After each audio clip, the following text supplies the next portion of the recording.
অলসতা হচ্ছে মানুষের জীবনের জন্য সবথেকে শত্রু, মানে বড় শত্রু হচ্ছে অলসতা। তো এটা আমরা সবাই জানি যে অলস মস্তিষ্ক শয়তানের কারখানা। ইউরোপের একজন সবথেকে ট্যালেন্টেড ওই সময়ের বিস্ময় বালক ছিল, মানে এত ট্যালেন্টেড, তাকে তুলনা করা হচ্ছে যে এই ছেলেটা ভবিষ্যতে আইনস্টাইন হবে। কিন্তু তার মধ্যে একটা সমস্যা ছিল, সে প্রোক্রাস্টিনেশনে ভুগত। অর্থাৎ আজকের কাজ, দিনের কাজ দিনে করতো না। সে বলতো আজকের কাজটা আমি কালকে করবো, পরশু দিন করবো, ফেলায় রাখতো। অলস জীবনযাপন করতো। রাতে দেখা যাচ্ছে ঘুমটা আগে ঘুমাচ্ছে না, ভোরবেলা পর্যন্ত সে জেগে আছে, দিনের রুটিনটা ফলো করতেছে না। সে এক কথায় অলস জীবনযাপন করতো। আলটিমেটলি এই ছেলে আইনস্টাইনের দূরের কথা একটা ছোট চাকরিও জোগাড় করতে পারেনি। ওই ছেলের নাম হচ্ছে ওয়াল্টার ওয়ার্নার।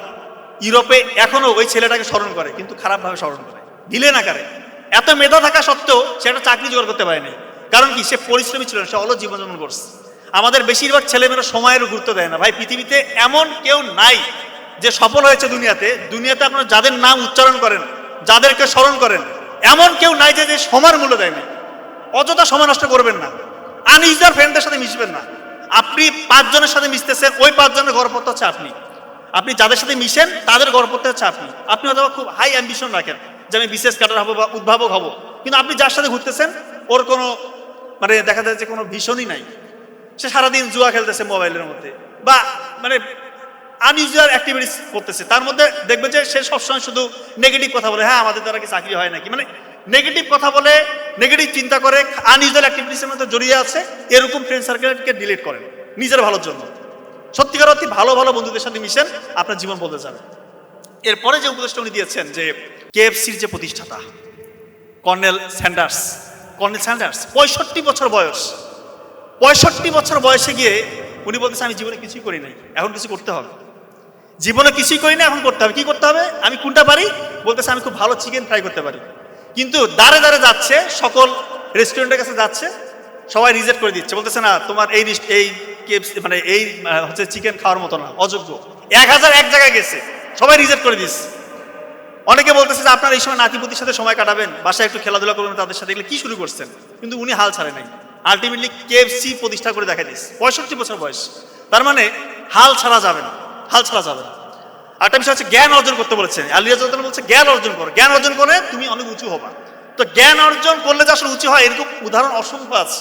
আপনার ইবনে সিনার নাম শুনেছেন। ইবনে সিনা মেডিকেল সায়েন্সের কথা আসলেই যার নাম আমাদেরকে নিতে হয়।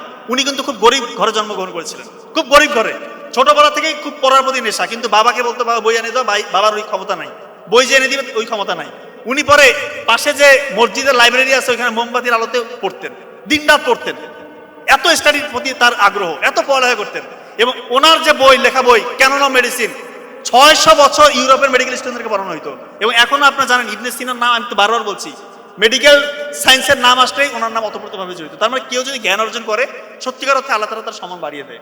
উনি আরেকটা কথা বলেছেন আলী রাদিয়াল্লাহু আনহু, যে এটা খুবই গুরুত্বপূর্ণ, এটা বলে আমি শেষ করবো। তোমরা নফসকে কন্ট্রোল করো, নফসকে কন্ট্রোল করো। চোখের হারাম থেকে নিজেকে রক্ষা করো, কারণ চোখের হারাম, চোখের গুনাহ তোমার হৃদয়কে মেরে ফেলবে। খুব গুরুত্বপূর্ণ কথা। আজকালকার যুবক যুবতীদের বেশিরভাগ সময়, বিশেষ করে যুবকদের, এই মোবাইলের অশ্লীলতার মধ্যে তাদের সময় পার হয়ে যায়। এই যে pornography industry, multi trillion dollar industry, এইটার উদ্দেশ্য এবং কাজই হচ্ছে যুবক যুবতীদেরকে ধ্বংস করা। এটা নিয়ে আমি অসংখ্যবার আলোচনা করেছি, কারণ এই জায়গাতে অ্যাড্রেস করতে হবে। অনেকে বলে যে এইটা নিয়ে কথা বলার কি আছে, এইটা নিয়ে কথা বলতে হবে, এইটা 1 নম্বর সমস্যা। আমার কাছে হাজার হাজার যুবকরা ফোন দিয়ে কান্নাকাটি করে, বলতেছে আমি এত ব্রিলিয়ান্ট মেরিটোরিয়াস স্টুডেন্ট ছিলাম, আজকে আমার মেধা শক্তি কাজ করতেছে, আমি যেটা পড়ি সেটাই ভুলে যাই, আমার মনের ভিতরে কোনো উচ্চাকাঙ্ক্ষা নাই, শুধু হতাশা। মনে হয় আমি একা দুনিয়াতে, কেন বেঁচে আছি? অনেকে মনে হয় যে আমি সুইসাইড করি না কেন, কারণ তার এই যে অশ্লীলতা শয়তান তার ভিতরে ঢুকাই দিচ্ছে। দয়া করে এই অশ্লীলতাটা ছাড়তে হবে। যদি সত্যিকার অর্থে যে কোনো স্টেজে আপনি সম্মান পেতে চান, আপনাকে অশ্লীলতা ছাড়তে হবে। এটা শুধু স্টুডেন্টদের জন্য বলতেছি না, যে কোনো স্টেজের মানুষ গোপন গুণে লিপ্ত হইতে পারে, যে কোনো স্টেজের। অনেকে আছে বৃদ্ধ বয়সে গোপন গুণে লিপ্ত থাকে, তার জন্য করুণ পরিণতি। আমি এটা বারবার বলতেছি, এই গোপন গুণা ছেড়ে দিয়ে গোপন ইবাদত করেন। মোবাইলে কিসের এত অশ্লীলতা? আপনারা কি মজা পান এখানে? শয়তান এখানে মজা দিয়েছে। আলটিমেটলি বিয়ের পর বাস্তব জীবনে আপনারা মজা পাবেন না, বিয়েগুলোর সংসারগুলো টিকবে না। এই কথাগুলো বলতে হচ্ছে, এই জায়গাটা অ্যাড্রেস করতে হবে। ফেন্সিডিল যদি একজন খায়, একজন গাঁজা যদি খায়, তাকে ধরাটা সহজ, একটা চক্ষু লজ্জার সম্মুখীন হতে হয়, সমাজের অনেকে দেখে ফেলবে। আর এমন মোবাইল ঘরের কোণে একা বসে কি করছে কেউ জানে না, এক আল্লাহ ছাড়া কেউ দেখে না, এমন সিস্টেম চালু করে দিয়েছে। আর বেশিরভাগ যুবকরা এই নেশার মধ্যে এই ফাঁদে পড়ে গিয়ে আজকে অসহায়, কোথায় যাবে কোনো দিক, মানে কোনো তার দিশা খুঁজে পাচ্ছে না যে কে আমাকে এখান থেকে উদ্ধার করবে। আমি বলতেছি আপনারা চোখের পানি ফেলে তাহাজ্জুদের সালাত আদায় করে আল্লাহর কাছে চান, আল্লাহ তাআলা ইনশাআল্লাহ আপনার গুনাহগুলো মাফ করে দিবে, আপনাকে সব সম্মানিত করবে। মানুষ ফেরেশতা না, এই জিনিসটা মনে রাখবেন, কেউ ফেরেশতা না। মানুষ ভুল করতে পারে, কিন্তু আপনি ভুল থেকে যদি উঠে দাঁড়াতে না পারেন তাহলে তো ভাই হইল না। আপনি উঠে দাঁড়ান, আল্লাহকে বলেন আল্লাহ আমি অসহায়, আমি পারছি না, আপনি আমাকে সাহায্য করেন, শয়তানের এই ফাঁদ থেকে আমাকে রক্ষা করেন, আল্লাহ তাআলা আপনাকে রক্ষা করবেন ইনশাআল্লাহ। আপনার সম্মান বহুগুণে বাড়িয়ে দিবে। এটা একটা মানে বৃহৎ যুদ্ধ, যে কোনো সামরিক যুদ্ধ থেকে ভয়াবহ যুদ্ধ হচ্ছে এই পর্নোগ্রাফি, অশ্লীলতা থেকে নিজেকে দূরে রাখা। আমি সত্যিকার অর্থে বলছি, যে কোনো খারাপ কাজ থেকে ছুটে আসা যতটা সহজ, এই অশ্লীলতায় যারা নিমজ্জিত, যারা অ্যাডিক্টেড, এইখান থেকে বের হওয়া সব থেকে কঠিন। এই জন্য এটাতে অনেক বেশি ফোকাস করতে হবে। আল্লাহর সাহায্য ছাড়া আপনি কোনোভাবে বের হতে পারবেন না, কারণ আপনার অপোনেন্ট সরাসরি ইবলিশ শয়তান। ইবলিশ শয়তান কি যেই সে শক্তিশালী নাকি? ওই আমেরিকা ইসরায়েলের সাথে পারতেছে না, আর ইবলিশ শয়তান হচ্ছে তাদের আব্বার আব্বা, এত শক্তিধর। তো তার সাথে পারবেন এমনি, মানে এমনি রাত হইলে তো আপনাদের মাথা খারাপ হয়ে যায়। এই জন্য বলতে সেটা ছাড়েন, আল্লাহ তাআলা সম্মান বাড়াই দিবে ইনশাআল্লাহ। আর একটা কাজ করলে নিশ্চিত পতন, মা বাবার সাথে বেয়াদবি। এই কথা আমি বারবার সকল প্রোগ্রামে বলবো, কারণ মা বাবাকে ফেলে রাখছেন। আমার এক পেশেন্ট কিছুদিন আগে ফোন দিয়ে কান্না শুরু করছে, 60 বছরের এক ভদ্র মহিলা। বললাম মা আপনি কান্না করছেন কেন? বলতেছে বাবা আমার 2 ছেলে 1 মেয়ে, মেয়ের বিয়ে দিয়েছি, বড় ছেলে আমেরিকায় আছে, ছোট ছেলে একটা ভালো চাকরি করে। আপনাদের আঙ্কেল মানে আমার হাজবেন্ড 5 বছর আগে মারা গেছে। এখন আমি একা থাকি, ঢাকার একটা বাসায় উনি একা থাকে। বলতেছে বাবা আমার রাতে ঘুম আসে না, মনে হয় আমার ছেলেটা যদি আমাকে একটু জায়গা দিত। কেন জায়গা দেয় না কেন? যে সে জায়গা দিচ্ছে না, বলতেছে আমি থাকলে নাকি তার ডিস্টার্ব হচ্ছে, তার সংসার টিকছে না। কেমন কথা? বলতেছে বাবা 4-5টা বছরের এই 10টা ঈদ আমার একা একা কাটছে, একা একা, মনে হয় না ঈদের দিন কিছু রান্না করি। এত কষ্ট লাগছে কথা শুনে যে আমি আপনাকে কি চিকিৎসা দিব মা? আপনি আল্লাহর কাছে আপনি চান, কিছু চান, আল্লাহর কাছে কান্নাকাটি করেন, আল্লাহ তাআলা সহজ করবে। হয়তো আল্লাহ তাআলা আপনার জন্য পরকালে কিছু রাখছে। আসলে ওনাকে আমি কি বলবো বলেন? এরকম কুলাঙ্গার সংসার, এরকম কুলাঙ্গার সন্তান যেন কারো পরিবারে জন্ম না হয়, ওটা কুলাঙ্গার সন্তান। এরকম সন্তান আমরা হতে চাই না। আর একটা কথা বলি, অনেক মাদেরও সমস্যা আছে।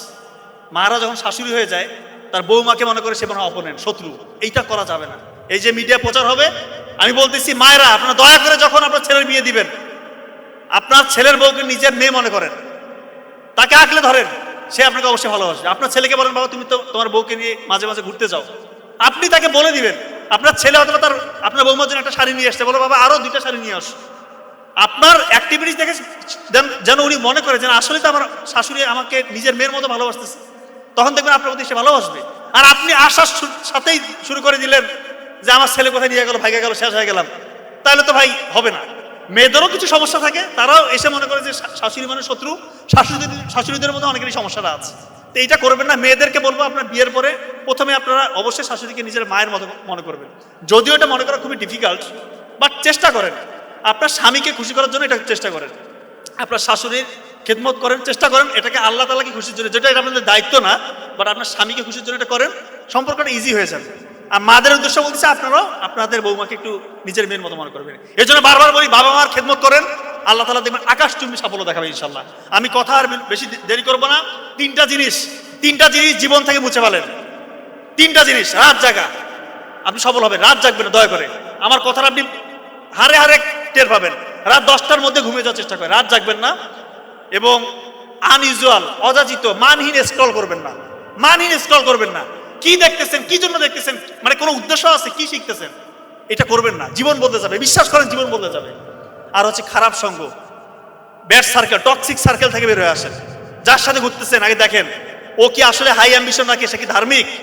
আগে ভালো করে চিন্তা ভাবনা করে দেখেন যে সত্যিকার অর্থে যে ভালো হয় ওর সাথে সময় কাটাতে পারবেন, কোনো সমস্যা নেই। আমি বলতেছি না ঘরের কোণে বসে সারাদিন পড়ো না, খেলাধুলা করবেন, আপনি ধর্মীয় বই পড়বেন, কালচারাল অ্যাক্টিভিটিস যেটা ধর্মের সাথে যায় এরকমগুলো করবেন। আপনারা সবই করবেন, কিন্তু মেইন ফোকাসটা আপনার থাকতে হবে এবং দিনের পড়াটা দিনে শেষ করবেন। ওই একদিন পড়লাম 7 দিন ফেলে রাখলাম, পরীক্ষার আগে পড়বো, এইভাবে জীবনে সফল হতে পারবেন না। আপনাদের মেইন সমস্যা হচ্ছে আপনারা বলেন যে গ্রাজুয়েশন কমপ্লিট করে বিসিএস এর পড়া পড়বেন।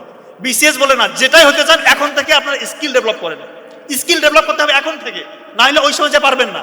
সময়ের সাথে যদি আগাইতে না পারেন, সময় আগায় যাবে, আপনি পিছনে পড়ে যাবেন, ব্যাকফুটে পড়ে যাবেন। একটা কথা আছে, সময়কে হয় ব্যবহার করো, না হয় সময় তোমাকে ধ্বংস করবে। কথা কি বুঝছেন? হয় সময়কে ব্যবহার করো, না হয় সময় তোমাকে ধ্বংস করবে। এই জিনিসটা খুবই ইম্পর্টেন্ট। সর্বশেষ কথা, যে কোনো রকমের অন্যায় দেখলে